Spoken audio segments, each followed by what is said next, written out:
Dare you venture into the abyss of the chilling Ice Cold Chronicles? In the shadows of an unforgiving narrator, this horror story channel unveils a frostbitten saga where the line between reality and nightmare blurs. Beneath the icy shroud, malevolent forces stir, and the air echoes with whispers of ancient dread. As you immerse yourself in chilling chronicles of execution and the supernatural, prepare for a descent into bone-chilling suspense. Each episode unravels the twisted strands of terror, weaving a narrative that leaves you shivering in the grip of the unknown. Brace yourselves for the haunting journey. Welcome to the realm of chilling Ice Cold Chronicles. Hello everybody, I'm your host Austin and welcome to the chilling Ice Cold Chronicles. You may have noticed that you may be confused or you may remember us, but we are chilling ice cold stories, then we went to chilling ice cold crime, and now we're back to chilling ice cold chronicles. I felt like stories was too basic, and then I liked just to stick with only crime, and now we come back to chilling ice cold chronicles. I love that. Because they are true stories. I mean, everything's true, so I didn't think that story was good. I mean, to me, a story is like a fiction. You know what I mean? So I decided to come back to Chronicles because it felt like what I was going to on Chilling Ice Cold Crime was just kind of... I don't know how to put it, but like there wasn't a lot of ideas and there wasn't a lot of crimes. And in general, a crime is, I mean, the chilling ice cold stories are basically crime. Murder is a crime. Burglary is a crime. The only thing that's not a crime is paranormal stories where police usually sometimes ain't involved. And that's why I'm like, Chilling Ice Cold Chronicles gives us a better representation of our channel. It gives us a better opportunity to have more stories. So it's just kind of better.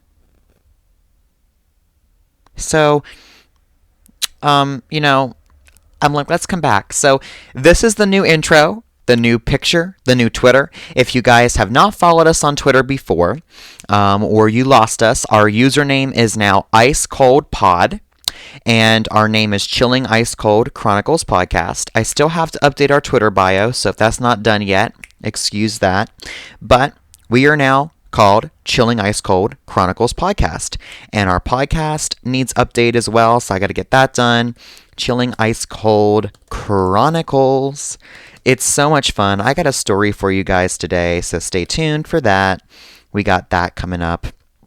But yeah, welcome to Chilling Ice Cold Chronicles. I am your host, Austin. I hope you guys are all having a great day. And today I have a story for you. I just wanted to give you guys an update. Our last episode was literally November 1st. We're going into January. We're going in the new year in less than 2 days. We're going to ring in the new year. So I will be having, if I can remember. Okay, I always say it and I promise you guys stuff that I can never remember. But if I can remember, I will be bringing you guys some New Year chilling chronicles. So stay tuned for that, okay? But this is our new episode number 8 of season 1. Our last one we talked about needles found in Halloween candy and the Halloween demolisher, and that was over there. That got a lot of views on YouTube, 191 views. I just want to say thank you guys so much. If you haven't yet subscribed to our YouTube channel or followed our podcast, please do so now.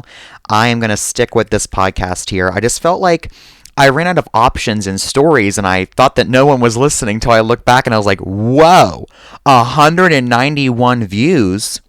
I better start cracking my case here, cracking my stuff. So thank you guys so much for all of the views, and thank you for all of you who are listening and truly enjoy these chronicles, these stories, these crimes, whatever you want to call them.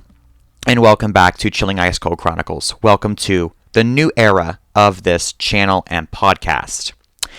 We're going to go ahead and jump into our story today. This one is called The Ghost Truck Stop. On his way to get married, a military man and his best man set off on an 800-mile road trip from Camp Lejeune in North Carolina to Lafayette, Indiana. It's 1 a.m. on a cold January night in 2014, and the man tells Monsters Among Us that the weather is bad and temperatures are in the negative double digits. As the pair close in on Indianapolis, they discover they have no money to pay for gas to refuel the car and are about to run out. Growing up in the trucking industry with my dad, I decided to stop at a truck stop, the man explains, but because the main intersections were shut down due to the weather, they had to get off the highway and search for a truck stop along the back roads instead. We found a smaller truck stop. It had one truck and it was just kind of strange. It was just a blacked out truck with a blacked out trailer. There was no real markings on it, nothing distinguishable, he says. They went in hoping a clerk or waitress would spot them a few dollars for gas enough to make it to Indianapolis, at which time they go to the bank to take out cash and pay back the loan. Inside they found a tidy diner occupied by a waitress, cook, and a lone truck driver. I went inside, talked to this driver, and he bought us a cup of coffee. We sat there and talked for about 30 minutes about what was going on and why we were headed. We sat there and talked for about 30 minutes about what was going on and why we were headed, where we were headed, and what we were doing. And he gave us $20 for gas. I went outside, pumped our gas, came back in, and I told him, hey, I really appreciate it. I'll be back. Making good on his word, the man got cash from the bank upon arriving in Indianapolis and returned to the diner. When we arrive, it's about 10 o'clock in the morning. It's boarded up. He says, it looks like it's been abandoned for years. And the truck's gone. But we had just been in there. They pull in anyway and find a police officer parked in the lot. They explain what happened just hours before, to which the cop chuckles and replies, oh, you met the ghost of 3. So 2 military members converse, had a cup of coffee with, interacted with 3 people at a diner that had a fuel pump. I got $20 worth of gas, says the man. When I came back, it'd been boarded up for, if I remember correctly, the cop said it'd been boarded up for the last 25 years. Get that through your head. He got a real $20 bill and gas at the pump in cash from a ghost. 3 of them. Well, I'm sorry. It would have been 2. The waitress and the truck driver. Get that through your head. That is so weird and chilling. How does that even happen? Wow. Next up is the hauntings at the Lizzy Borden house. On August 4th, 1892, Andrew and his wife Abby Borden were found brutally murdered in their Fall River, Massachusetts home. Though murder wasn't uncommon in the late 1800s, the fact that they were bludgeoned to death with an axe and the main suspect was their 32-year-old daughter Lizzy Borden certainly was. The crime and trial that followed made headlines around the world. Lizzy was ultimately acquitted of murder, but she remains forever linked to the heinous killings, and as does the home where the crime was committed. Now a bed and breakfast and museum, the Borden home attracts history buffs and thrill seekers who come to see for themselves if rumors that the house is haunted are indeed true.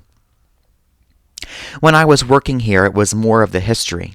I really didn't care about the paranormal, Suzanne St. John, a realtor and tour guide at the Lizzy Borden house, tells. However, that all changed after St. John says she experienced a few unusual happenings of her own. Guests tell us they hear laughing and playing in the middle of the night. Things get moved around, she says. And St. John has experienced a few unusual things herself, saying that once she discovered toys scattered across a room that no one had been in. St. John also talks of a picture that fell over and slid 2 feet across the floor, without any plausible explanation. as well as a closet door that once opened on its own volition. On the eve of the anniversary of Andrew and Abby's murder, St. John says that she and 2 other tour guides at the house felt a sudden sharp piercing pain in their left eyes, the same exact location of Andrew Borden's fatal injuries. Perhaps the most unsettling, however, is the story St. John tells of a tour guide at the Lizzy Borden house, who asked her group to silence their cell phones before beginning the tour. Moments later, a guest's cell phone rang. She looked up and said, "It's my mom." The tour guide asked if she wanted to leave and take the call, to which she replied, "She died 2 years ago."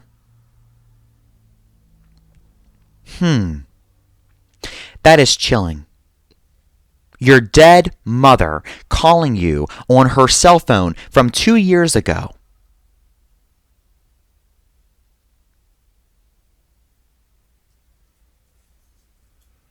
After you put your phone on silent.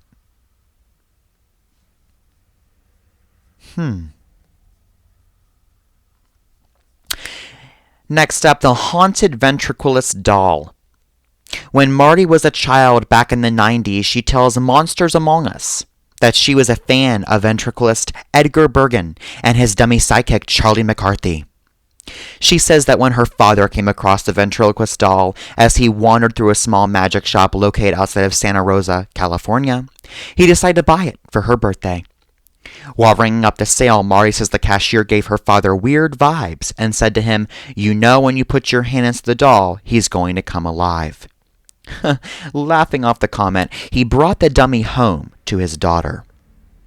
According to Marty, she was over the moon when her dad gave her the doll, saying, "I was so happy when I got that doll. I was obsessed."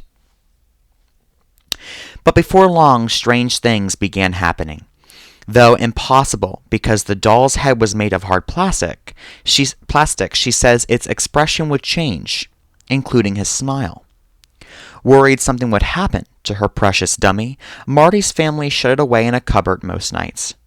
One night, she and her family were awakened by the pitter-patter of steps in their living room. Thinking it was the dog or another family member, they went to look. No one was there, except for the doll, who was sitting on the couch. "We remember specifically we always put it away because I loved that doll so much that I took care of it," Marty says.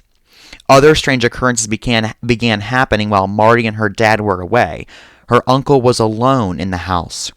The uncle says he heard Marty's father calling his name from the living room, even though he wasn't home. When he went to look, he found the doll once again sitting on the couch, and no one else. All of our family was pretty much scared of the doll, Marty says. People would start hearing their names being called, and he would hear walking at night.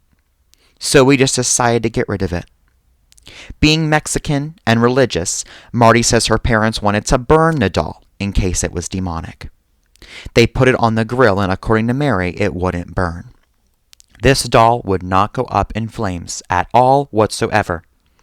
They tried cutting it up with a knife, but were unsuccessful. Finally, they threw it in the trash can. After the garbage was collected, Marty's dad went to retrieve the bin. In it, the doll. To rid themselves of the dummy, they dug a hole in the backyard, then filled it with cement.